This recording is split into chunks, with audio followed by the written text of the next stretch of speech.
अखण्डमण्डलाकारं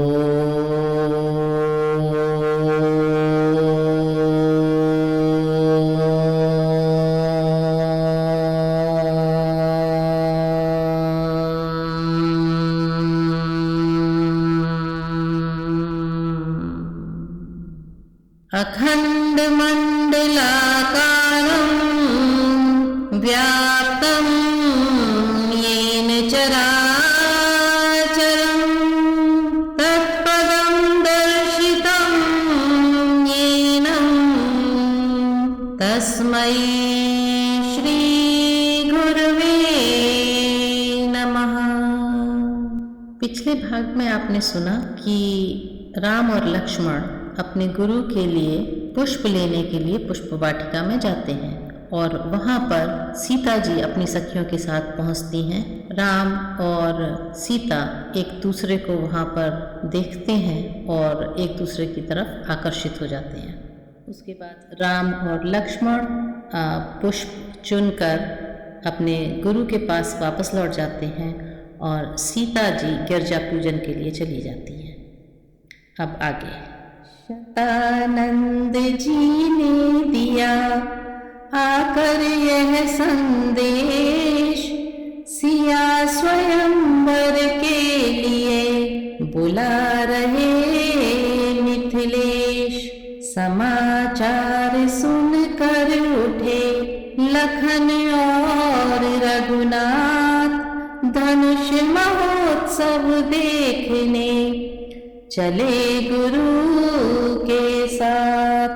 रंग भूमि आए जभी दोनों राज किशोर, नर नारी गण के नयन लगे की ओर। राम और लक्ष्मण अपने गुरु के साथ में जहाँ पर धनुष यज्ञ का आयोजन हुआ था वहाँ पहुँचते हैं और सभी जो धनुष महोत्सव में आए हुए थे वो सारे लोग उनकी तरफ देखने लगते हैं क्योंकि ये दोनों ही बहुत आकर्षक हैं। सब थकित हुए सब चकित हुए, ऐसा वह तरस पुनीत हुआ, जिसकी जैसी भावना रही वैसा ही उसे प्रतीत हुआ। प्रत्यक्ष वीर रस अवलोका, बलशाली वीर नृपालों ने साक्षात भयानक रस देखा, भयभीत कुटिल महिपालों ने। संपूर्ण रौद्र रस एक जगह जब कपटी असुरों ने देखा, श्रृंगार रस तभी पूर्ण रूप मिथिला निवासियों ने देखा। विभत्स लखा विवत्सों ने, करुणा मिथिला की रानी ने भरपूर शांत रस देखा। तब श्री जनक राय से ज्ञानी ने, भक्तों ने अद्भुत रस पाया।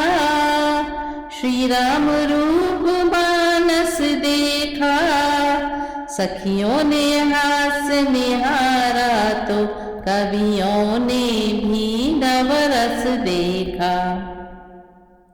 तो क्या होता है जब ये दोनों राजकुमार वहाँ पर पहुँचते हैं जहाँ पर वो मंडप सजाया गया था धनुष यज्ञ का, तो जिसकी जैसी भावना थी उसने उसी रूप में उनको देखा।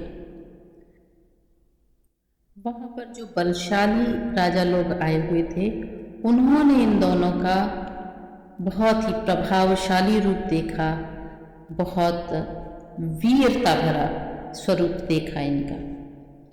और जो लोग वहाँ पर बहुत खराब विचार वाले थे, जिनका मन कुटिल था, उन्होंने उनका भयानक रूप देखा। वहाँ पर राक्षस लोग भी आए थे, जिनका जो असुर लोग थे, कपटी असुर लोग थे वहाँ पर, वो भी आए हुए थे और उन्होंने इनका रौद्र रूप देखा, भयानक रूप देखा।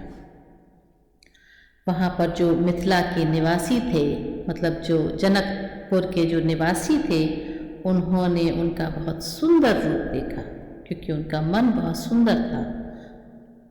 और जो जनकराज थे, जो राजा जनक थे, उन्होंने उनका बहुत शांत स्वरूप देखा, बहुत सुंदर स्वरूप देखा और शांत स्वरूप देखा।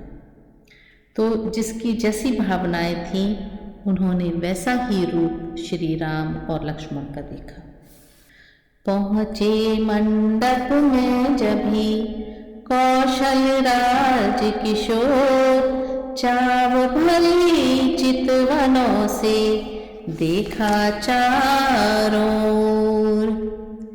नीचे ऊंचे सब दर्जों में शोभा बिखरी सी पड़ती थी। उत्सव निहारने को जनता सागर की भांति उमड़ती थी। अनगिनती राजाओं का दल शोभायमान था मंचों पर। पीछे महिलाएं राज रहीं महलों के मध्य झरोखों पर।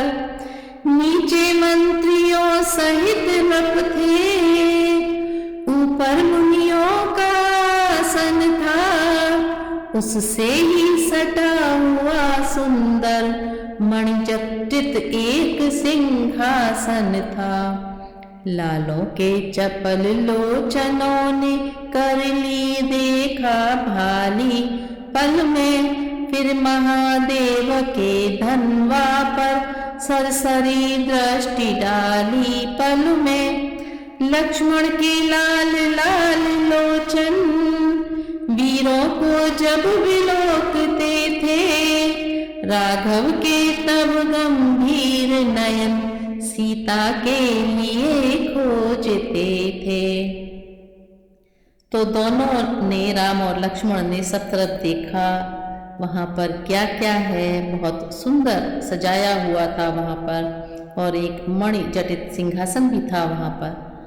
और जो रामचंद्र जी हैं, उनकी निगाहें सीता को खोज रही हैं, क्योंकि वो एक दिन पहले देख चुके थे सीता जी को।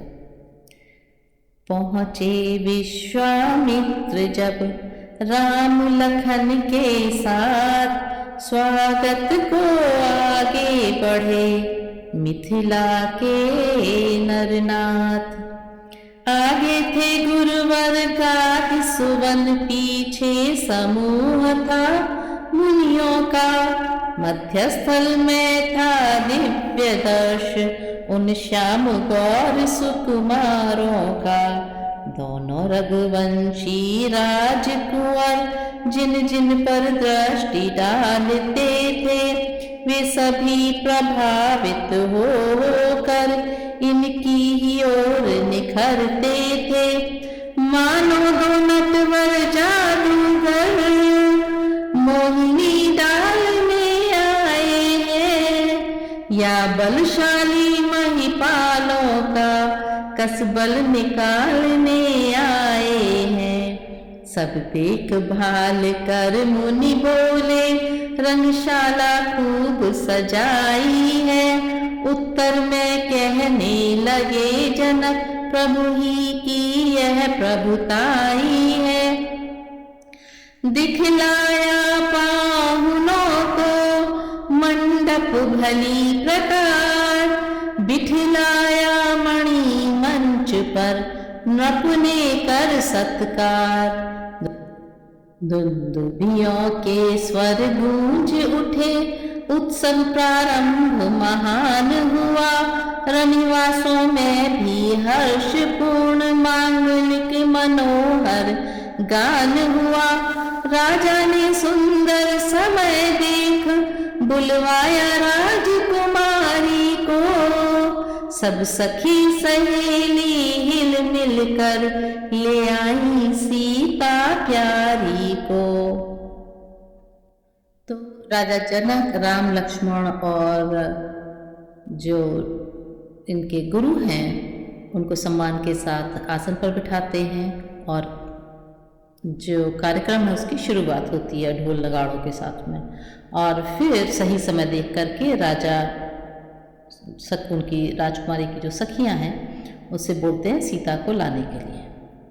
रंग भूमि आई सिया सुंदरता की खान, उपमा मिलती ही नहीं कवि क्या करे बखान। तो सीता जी आ जाती हैं और वो इतनी सुंदर है कि उनकी सुंदरता का वर्णन करना असंभव है।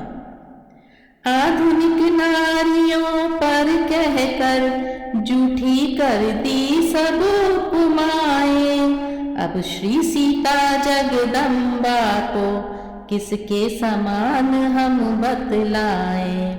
फिर मनमानी बातें गढ़कर अपने सिर अपयश ले कैसे, जग की जननी जगदम्बा को जग की उपमाएं दे कैसे। स्वर्गीय देवियों को लाए तो रुद्राणी अर्धांगिनी है, रति के समान कैसे कह दे वह भी अनंग की दुल्हन है।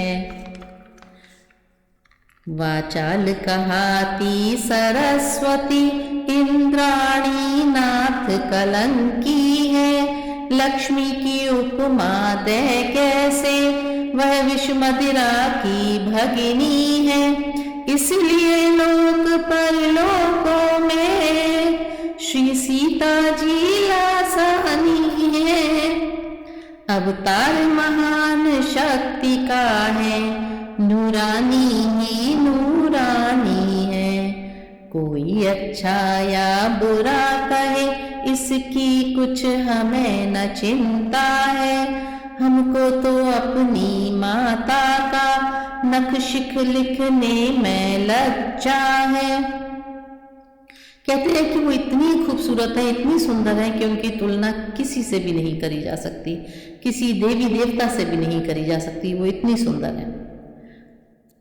पृथ्वी पर छाई छटा चमक उठा आकाश, रंग भूमि में उस समय अद्भुत हुआ प्रकाश।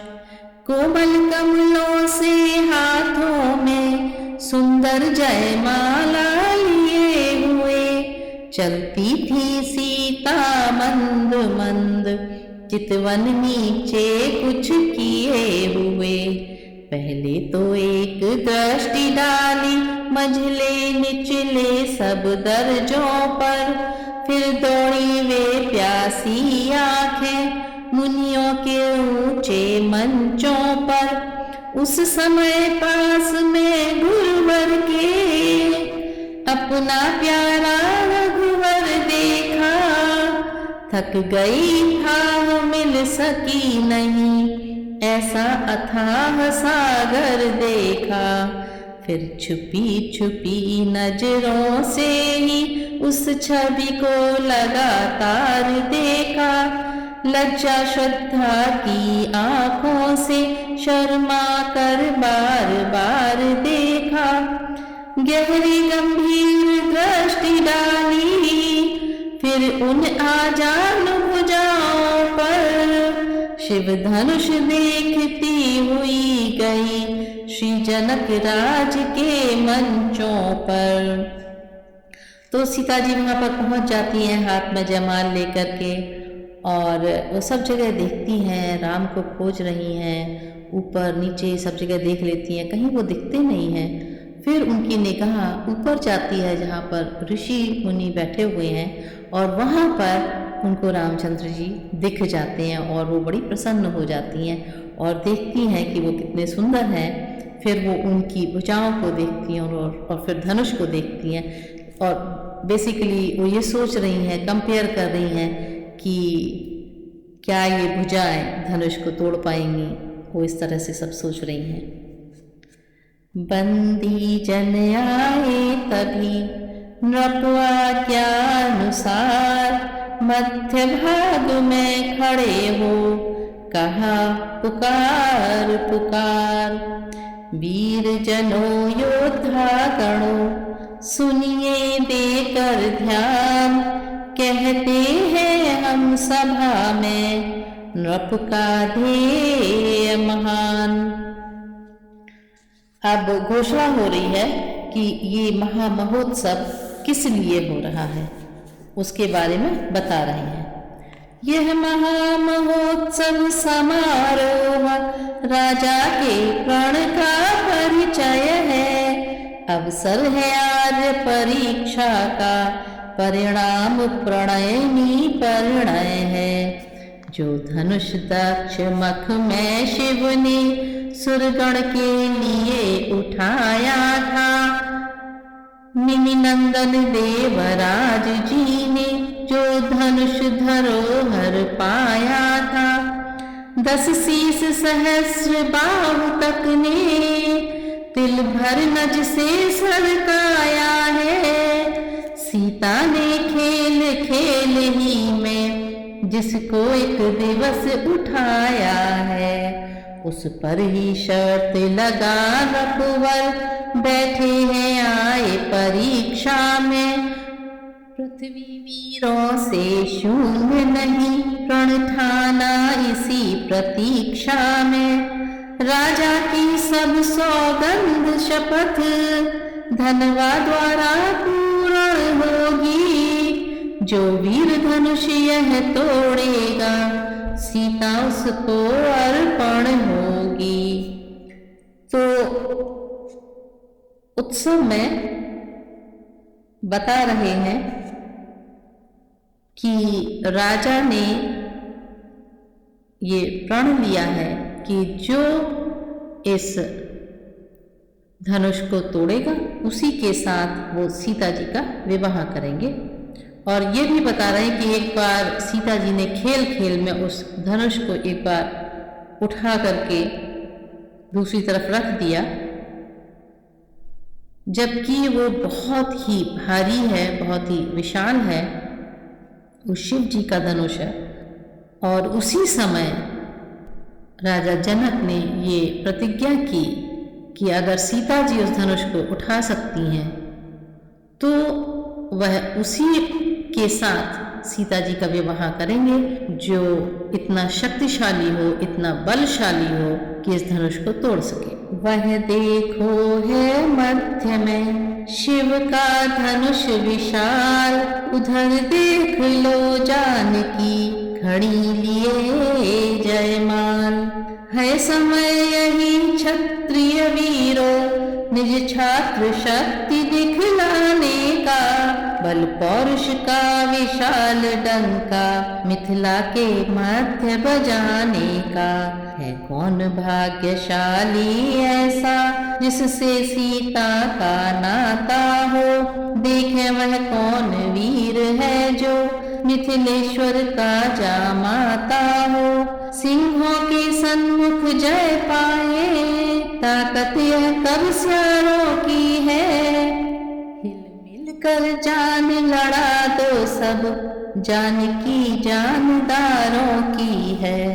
बंदी जन की जब सुनी यह घोषणा महान, धनुष उठाने को उठे बड़े बड़े बलवान। और जब यह बात कही जाती है वहां पर, तो सभी जो शूरवीर योद्धा लोग आए हुए हैं वहां पर, वो सब धनुष उठाने के लिए उठते हैं और कोशिश करने लगते हैं। धाओ राजाओं के दल जब धनुष उठाने उठते हैं, तो रंग भूमि में एक और जोशीले बाजे बजते हैं। बलवान सुजान गुमान भरे, मदमत्त महान शान वाले, बढ़ बढ़ कर जोर लगाते थे गर्वीले आन बान वाले। झुंझला झुंझला कर झपट झपट झुकते थे, झोंके खाते थे। अचला चल दी थी चाप अचल, 14 भुवन चकराते थे। हलचल थी 10 दिशाओं में, जल थल का पायुधाओं से। पर महादेव का महाधनुष तिल भर न हिला राजाओं से। जो नृप हर्षाता आता है वह लौट लजाता जाता है। मानो बल हर कर वीरों का धनवा गरु आता जाता है। दुष्टों की बातों से जैसे सतियों का हृदय डिगता है, वैसे ही इन राजाओं से शंकर का धनुष न हिलता है। दर्शक वृंदों में खलबल थी, महिला दल भी चिंतित सा था। वह रंग भूमि वाला बाजा अब भी वैसा ही बजता था। हार गया इस भांति जब वीरों का समुदाय, हाथ जमी पर मार कर बोले मिथिला राय। हे द्वीप द्वीप के राजा गण हम किसे कहें बलशाली है। हमको तो यह विश्वास हुआ पृथ्वी वीरों से खाली है। पहले ख्याल होता ऐसा तो यह भी बसी नहीं होती। हम करते नहीं प्रतिज्ञा यह तो ऐसी हंसी नहीं होती। अब तोड़े अपने प्रण को हम तो धर्म हानि है, लज्जा है पुत्री को कुंवारी रहना है। क्या करें हमारा वश क्या है, आसरा छोड़ प्रस्थान करो। दुख हमें दिया है दाता ने, सीता सुकुमारी का विवाह लिखा ही नहीं विधाता ने। मिथिलेश्वर का यह भाषण सुन लज्जित नृपाल गण सभी हुए। मैथिली कुमारी को निहार नर नारी सारे दुखी हुए।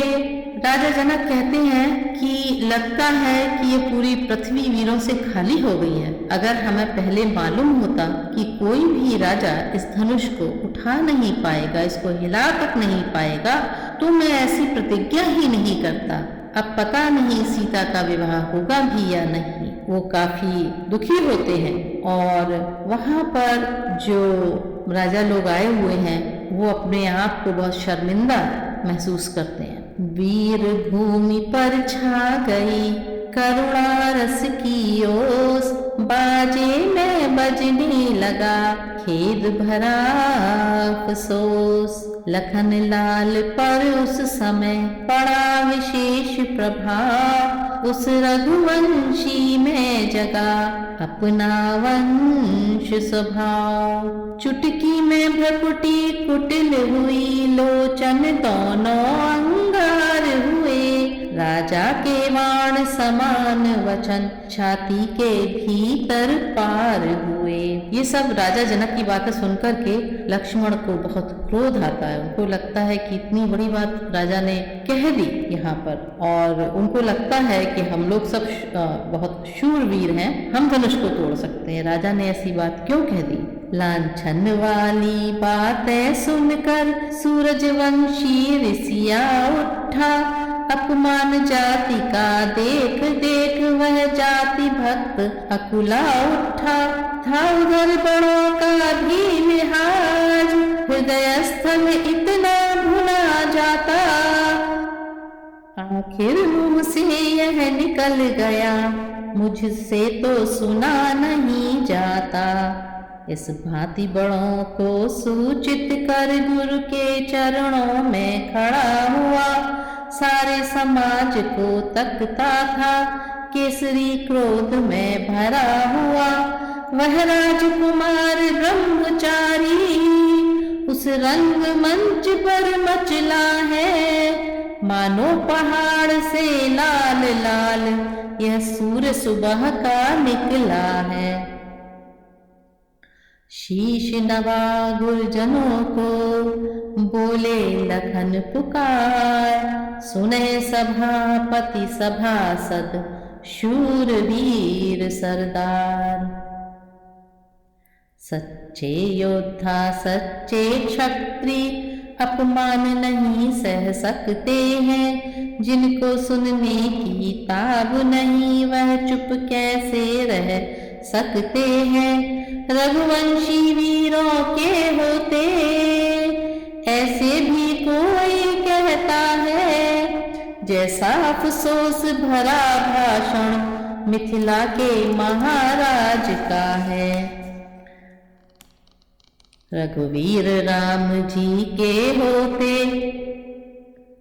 अनुचित वाणी कह डाली है, यह शब्द वज्र से लगते हैं, पृथ्वी वीरों से खाली है।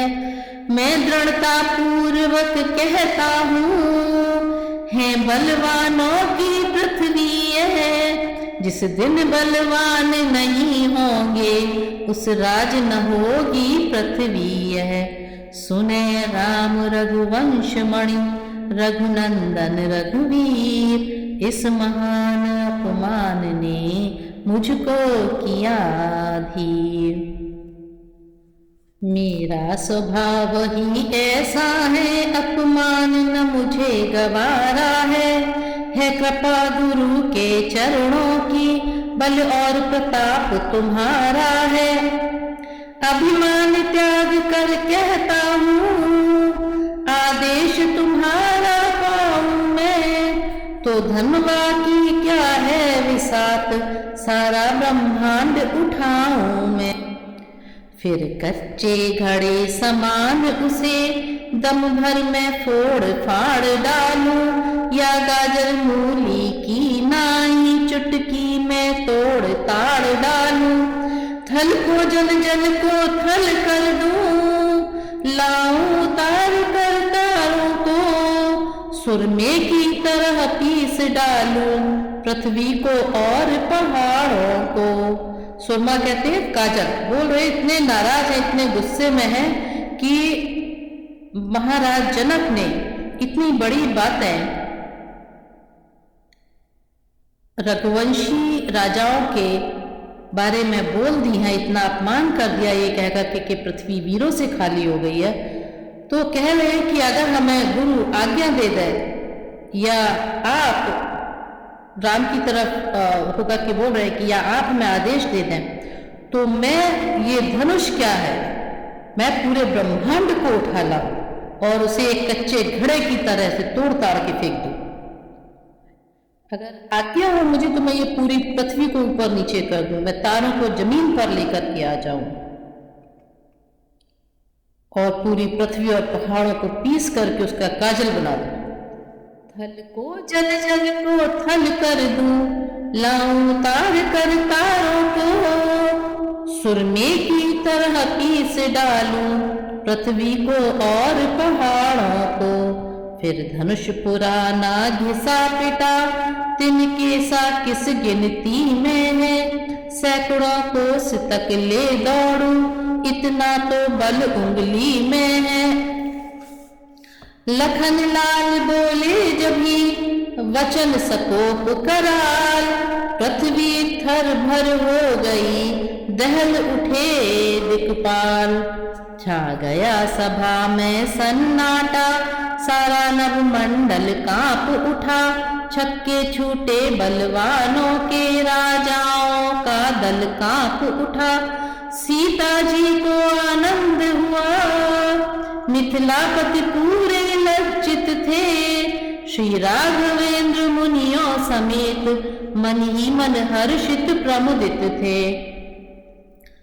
भाई के संकेत ने किया लखन को शांत, बाजा फिर पंचम हुआ मध्यम के उपरांत। बाजे सब धीमे हो गए थे क्योंकि सबको ये लग रहा था कि अरे अब पता नहीं क्या होगा, सब दुखी हो गए थे कि कोई भी धनुष को हिला नहीं सका। और जब लक्ष्मण जी ने ऐसे गुस्से में ये सब बातें बोली तो फिर सारे लोगों में जोश आ गया और जो बाजे बज रहे थे वहां पर वो फिर तेज हो गए। बोले विश्वामित्र तब, राम चढ़ाओ चाप, मान दिखाओ वंश का, हरो जनक परिताप। अब विश्वामित्र जी राम से कहते हैं कि राम जाओ और जाकर के धनुष को चढ़ाओ और अपने वंश का नाम ऊपर करो।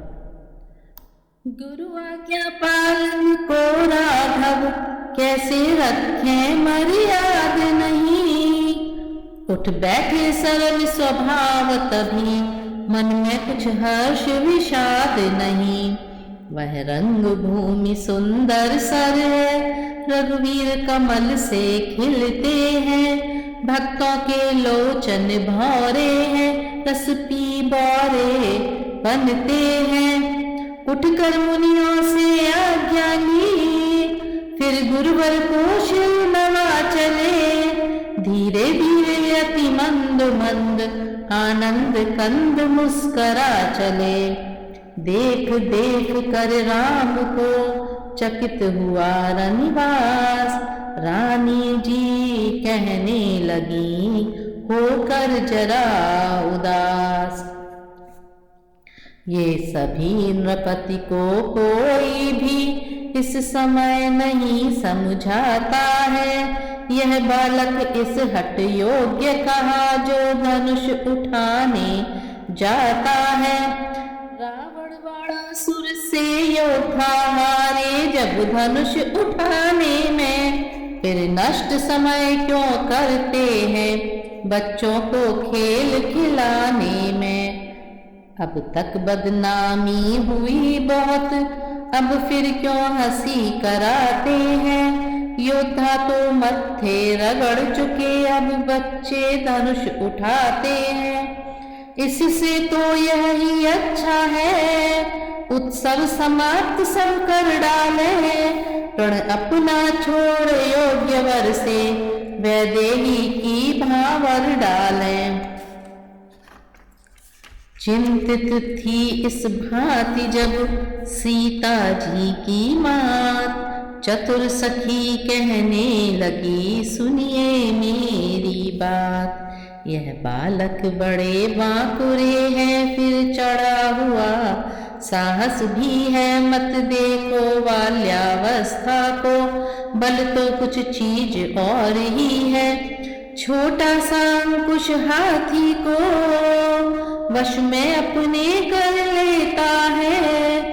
रोगी हो कितना ही असाध्य, रत्ती भर रस बल देता है। साधारण छोटा सा दीपक आलोकित आंगन करता है। छोटा सा महामंत्र क्षण में मारण उच्चाटन करता है। इसलिए छोड़कर घबराहट, विश्वास हृदय में करिएगा। रघुवीर धनुष को तोड़ेंगे, रानी जी धीरज धरिएगा। उधर सिया की मात का दूर हुआ संदेह, इधर राम को देख कर पढ़ा सिया का नेह। अब सीता जी राम को देखती हैं कि ये धनुष को तोड़ने के लिए आ रहे हैं, और वो इस बात से बहुत खुश होती हैं। सीता की चाव भरी चितवन जब जब राघव पर पड़ती है, तब तब अकुला कर हट हट कर धनवा पर जाकर गड़ती है। प्रण कठिन पिता का देख देख मन ही मन में अकुलाती है। सिर झुका झुका कर बार बार देवी देवता मनाती है। हे गणपति आज सफल कर दो, सब दिन की मेरी सेवा को। हे महादेव होकर प्रसन्न, हरिये धनवा की गरुता को। सीता जी देवी देवताओं से, गणेश जी से प्रार्थना करती हैं कि जो धनुष है वो थोड़ा हल्का हो जाए, और वो चाहती हैं कि रामचंद्र जी धनुष को उठा सकें, उसको चढ़ा सकें। हे उमा अंबिका शंभु प्रिया, हे जयदाता हे वरदाता, अब आस तुम्हारी है माता, अरदास तुम्ही से है माता। फुलवारी में उस दिन मैंने अर्पण तुमको कर माला की, अब आज तुम्ही को लज्जा है, जयमाला की वरमाला की। यह धनुष तुम्हारे पति का है, तुम पति की अपनी प्यारी हो। तृण के समान तोड़े रघुवर, तब सच्ची गिरा तुम्हारी हो। हे विघ्ना कैसे धीर धरूं, प्रण कठिन पिता ने ठाना है। तन धनवा के बंधन में है, मन ने रघुवर को माना है। हे महादेव के महाधनुष निस्तार करेगा, अब तू ही सीता की लाज तुझी पर है। उद्धार करेगा अब तू ही, भारीपन सब पर डाल डाल, हल्कापन इतना ले आना। रघुराई का कर लगते ही, तृण के समान तू हो जाना। जिनका नाता सच्चा होता, उनका छुटता है नेह नहीं। जिससे जिसका सत्य प्रेम, वह उसे मिले संदेह नहीं। हे मेरे मन के राघवेंद्र, कर चुकी हृदय बलिहारी में। अब लगी लगन छुट सकती है, तुम मेरे और तुम्हारी में। मुझ चातकिनी के तुम्ही, स्वाति बिंदु समान। मुझ चकोरिनी के तुम्ही, एक चंद्र भगवान। परेशान है सीता जी और चाहती हैं कि रामचंद्र जी ही धनुष को उठाएं और देवी देवताओं से प्रार्थना करें कि धनुष को एकदम हल्का कर दो कि वो तिनके की तरह से टूट जाए। श्री रामचंद्र की ओर देख सीता ने जब यह ठान लिया, अंतर्यामी ने मन ही मन के भावों को जान लिया। सीता की आकुलता विलोक, धनवा को तकसा कर कुछ आगे को बढ़े शीघ्रता से, दांतों में होठ दबा कर कुछ।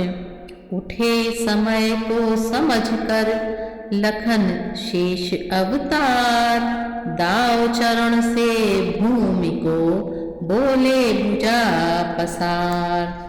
इधर लखन के शब्द सुन सहमे सभी महीप, उधर राम रघुवंश मणि पहुँचे धनुष समीप। व्योहल विकलांग व्यथित विचलित, व्याकुल वैदेही को देखा थी। जिसकी जान धनुष पर ही, उस जनक नंदिनी को देखा।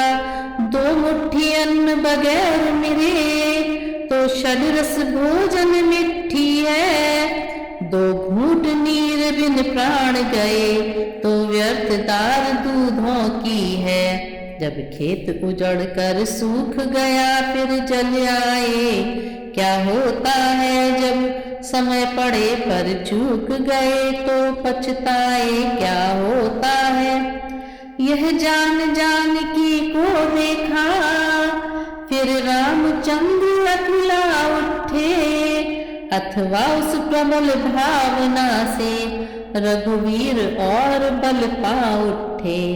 निष्क्रिय निर्गुण कर्मण्य हुआ, उस पल आँखों ही आँखों में। जब महाशक्ति ने पहुँचाया, निज बल आँखों ही आँखों में। महादेव गुरुदेव को सिर ना कर चुपचाप, हाथ डालते डालते उठा लिया वह चाप। इस समय उठाया धनवा को, बिजली सी तड़प उठी क्षण में। फिर धनुष हुआ नभ मंडल में, समबदली सी कड़क उठी क्षण में। ले लिया चढ़ाया फिर खींचा, फिर जरा लचाया चुटकी में। लीलाधारी के हाथों ने यह खेल दिखाया चुटकी में। सन्नाटा सा था सभा मध्य, सब चित्र समान हो रहे थे। क्या किया क्या हुआ क्या होगा कुछ पता नहीं, भौचक्के थे इतने में चर शब्द हुआ, फिर गूंजा एक तड़ाका सा। रघुनंदन ने जन तोड़ दिया, दुनिया में हुआ धमाका सा। प्रभु ने दोनों खंड जब दिए भूमि पर डाल, पृथ्वी से आकाश तक छाया घोष विशाल। तो रामचंद्र जी ने धनुष को उठाया उसकी प्रत्यंचा चढ़ाई चलाने के लिए, और वो 2 टुकड़ों में उसको तोड़ दिया और बहुत तेज आवाज हुई पृथ्वी पर।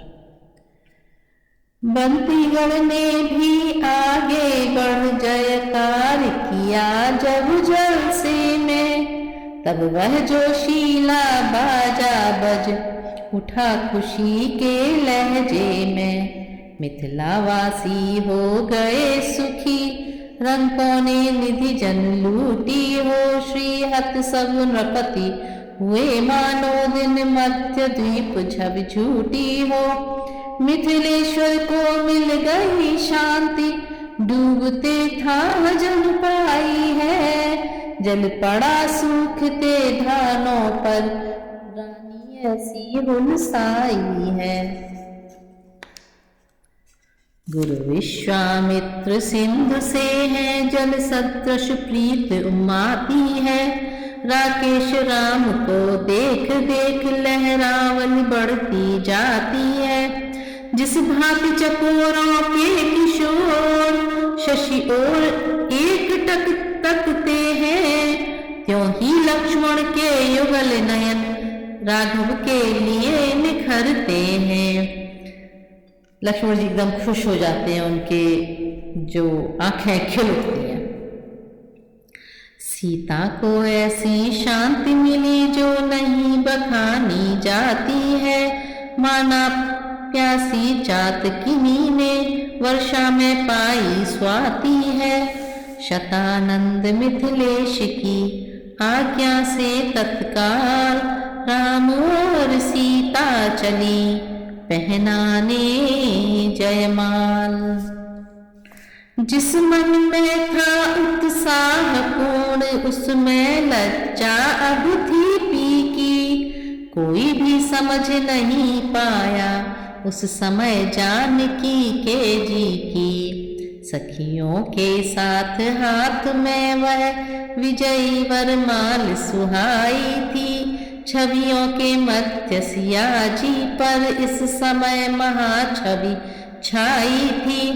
जब छवि सागर के तट पहुंची, तो थाह न पाई थकित हुई। वरमाला रही हाथ ही में, हो गई चित्रवत चकित हुई।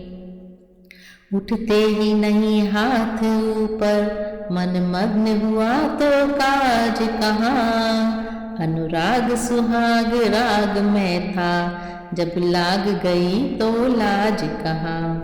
चतुर सखी ने उस समय तनिक दबा कर हाथ, धीरे धीरे सिया से कहा हंसी के साथ।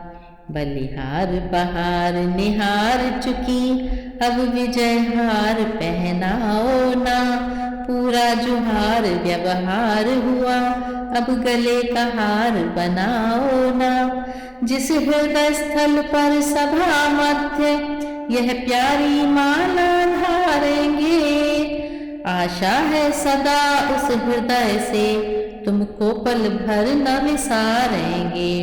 बल कहाँ कमल से कर में है, था जो भरी सभा में मान रहे। शिव धनुष तोड़ने की ताकत माला में थी, यह ध्यान रहे।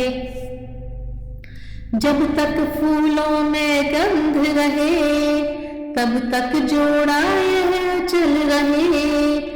जब तलक सूर्य चंद्रमा रहे, तब तलक प्रीत यह अटल रहे।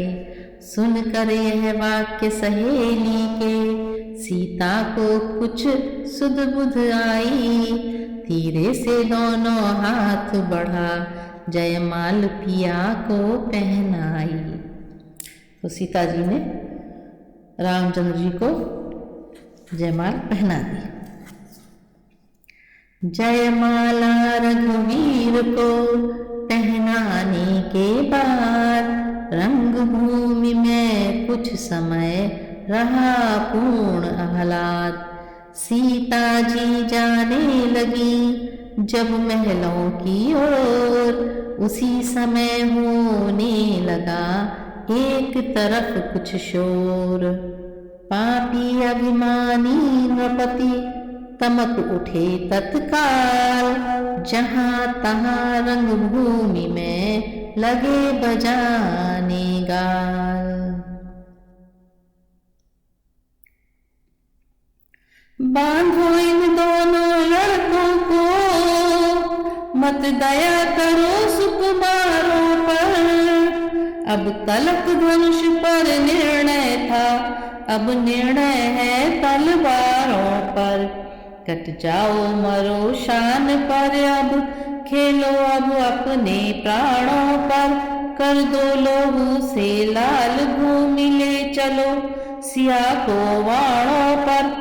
इतने में कहने लगे धर्मवान महिपाल, गाल बजाते किस लिए ठोक रहे हो ताल। तलवार तीर वाली गर्मी ठंडी धनवा के संग हुई। अब नीची ना तो घर जाओ, अब शूरवीरता भंग हुई।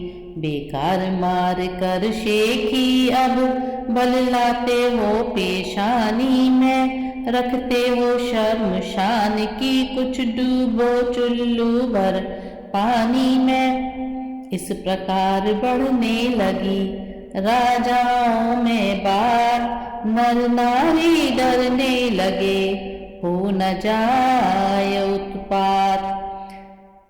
सीता पहुंची माँ के समीप, मन में आनंद महान लिए।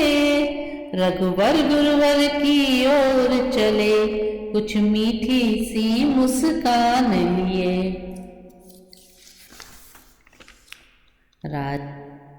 राजाओं की गति देख देख चिंतायुक्त जनक निहाल हुए। उस छोटे सूरज वंशी के फिर दोनों लोचन लाल हुए। इतने में तप भूमि से सुनकर शिव धन भंग आए राज समाज में रघुकुल कमल पतंग। यहाँ पर मैं आज की कहानी खत्म करती हूँ। अगले भाग में परशुराम और लक्ष्मण संवाद की कथा सुनाऊंगी।